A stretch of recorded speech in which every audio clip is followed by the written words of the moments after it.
Hey guys, so this is my totally belated Pagan Perspective response video to last week's topics. We're already halfway through this week's topic, and I'm making this now. I've been kind of distracted and all over the place, but anyway, getting along with it. So the first question we had was actually from Michael, and he was saying that he's going off to college in the next couple of months, and he's moving into a dorms where he can't have candles, incense, open flames, and blades are prohibited for safety reasons. And he was wondering if there's any safer alternatives we had so that he could set up an altar, and can he do without them entirely? I will take the second part first. You can completely do without them entirely. Your body is your tool.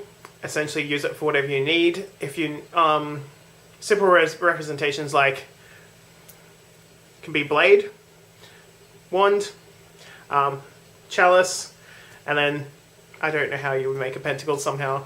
Starry fingers somewhere. But yeah, even just like an open hand representing earth could be your pentacle. That's just using your own body, or you could think about it as being your body as being the representation of earth, your air being your breath being the representation of air. The blood within your veins is your representation of water, and the electrical current that flows through you is your representation of fire, and the pure animus and that what you are, the movement and everything is your spirit. So that's kind of your representations there. Something I came up with personally was as soon as I saw this question, I was like, oh, well, that's a simple answer.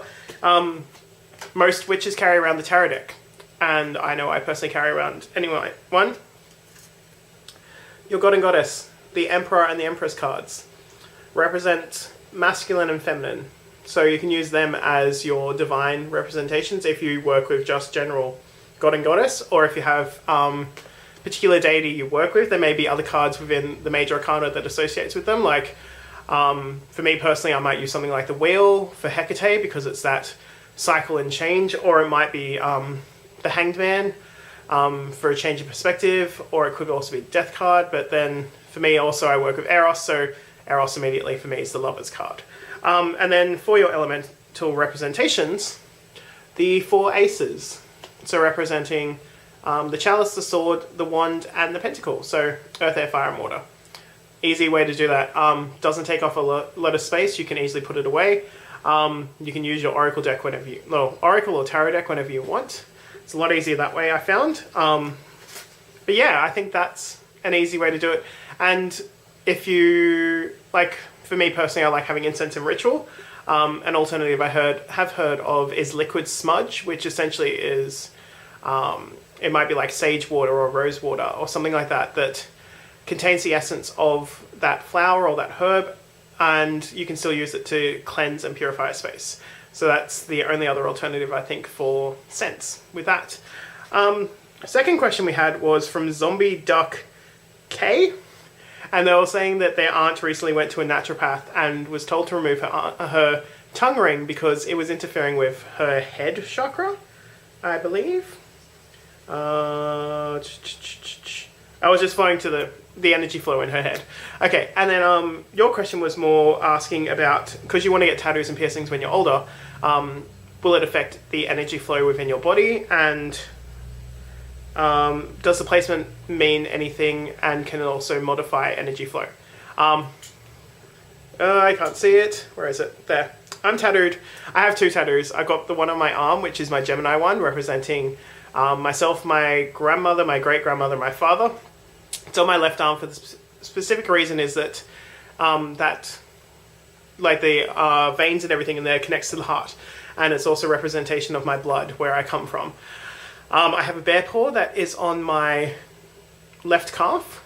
I just particularly liked where I wanted it there. I think it was also to do with being one of my totems as being a bear, and also that in the gay community I'm considered to be a bear cub. Look it up. There's information there. But it kind of has a dual aspect and meaning for me, but I draw strength and power from my tattoo there. And the placement didn't really matter where I got it placed. It was more the symbology and imagery behind the actual tattoo itself. I do have friends that have lots of tattoos all over them, and they draw energy and power from them. I got a friend who I think it was about a year or so ago, she got a tattoo of Baphomet right below her, like the neck, leading straight up to the like up to the head and the crown chakras, and she had some crazy ass nightmares that came along with it, but she accepted and embraced that. I think personally it's about if you just get tattoos for the sake of tattoos, and then there's ones that hold spiritual meaning for you. Like personally, I'm going to get a tattoo representing my deities, Hecate and Eros, tattooed across my shoulders. So it'll be, for Eros, I'm getting a heart that's made up of a bow and 2 arrows. One arrow being held by a dove and one arrow being held by an owl. And within that, the heart that's formed, I hope to have 2 keys, like crossing over, interlinked, and above it, the Hecate circle. So that's my symbology there. So I will draw power and strength from that because it is an offering to them. I'm making my body a canvas in reflection and in devotion to them. And I know Feather brought it up because she has a metal plate in her head from, I think, an accident or something. I have a metal plate in my right shoulder from an accident, and I think she said that it didn't affect her practice, but I found afterwards, I think it was, I don't know if it was more up here head space thing or if it was actual energy wise, but I found that casting or using any energy through that arm, it would irritate, and it would just be, I'd get like a burning sensation, and for so long it was just an irritation trying to use energy through that arm. So most of my channeling was going through my left arm as opposed to my right arm, which I've only started now being able to receive energy back through that arm more now, because I was finding I was getting a blockage around this area, or the energy would kind of decrease and I'd get a vibration through the actual plate itself. But I don't have any piercings, so I can't answer on that there. I think certain ones in certain places might mean stuff, especially with, if you follow acupressure or acupuncture at all, it might be certain spots where energy flows or energy nodes form within the body. Getting pierced through there may either increase sensitivity to that, may increase energy flow, may decrease energy flow. Really just depends on that. So I wouldn't know too much. And the last one we had was from Gourmet Shand, and they were asking about,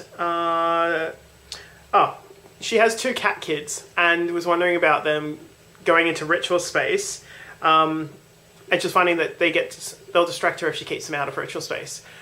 I have a funny story about this because in one of my old covens, my friend's cat, well, she actually had 2 cats. Once we cast Circle, one of them had no problem walking in and out of Circle. We had no issue with it either. She didn't go anywhere near the candles or anything like that. She'd just come in, she'd probably sit down. Half the time she'd go to sleep. I think the only distraction would be her snoring in ritual, but that was fine there. But her other cat literally would come to the boundary of Circle and would not go any further. We actually cast Circle one day to test. I know, it's kind of mean, but we tested it we cast Circle all the way to the wall, and we watched her cat just walk straight around the boundary and get to the wall and couldn't go any further. So once they were there, he just turned around and walked out of the room. But yeah, whenever we were doing energy working or meditations or any sort of ritual craft, he would just get annoyed and wouldn't like it at all. So I think it's really down to the pet, personally. If you have like younger puppies or younger kittens, they may be a bit more active. But it's also incorporating them into your magical craft and your magical practice, because they are your animal kin, they are your family as well. It's like bringing up children in Circle as well, exposing them to them, them to it, because it's an increased energy sensation. It's also you're opening yourself up. So if you can accept them into your personal practice there, you can accept them as guardians, you can accept them as guidance. Yeah, they may have medicine that they have to bring you, like shamanic term medicine. There might be information or knowledge that they bring for you. So I'm totally up for incorporating animals into ritual. I think I've seen a ritual where a snake was used in the ritual during a belly dance performance. And just, yeah, people that rock up with snakes, lizards, cats, dogs, I really don't think it matters. All animals are divine as well. All animals are magical. We're all magical creatures. We're all divine. We're all inhabitants of this earth. To block one out is kind of cutting them off. But yeah, so pretty much that's my video for this week. And I will be making my video for this week's topics as well. Hopefully you'll get it a lot sooner than this. But yeah, much love and blessings, and blessed be.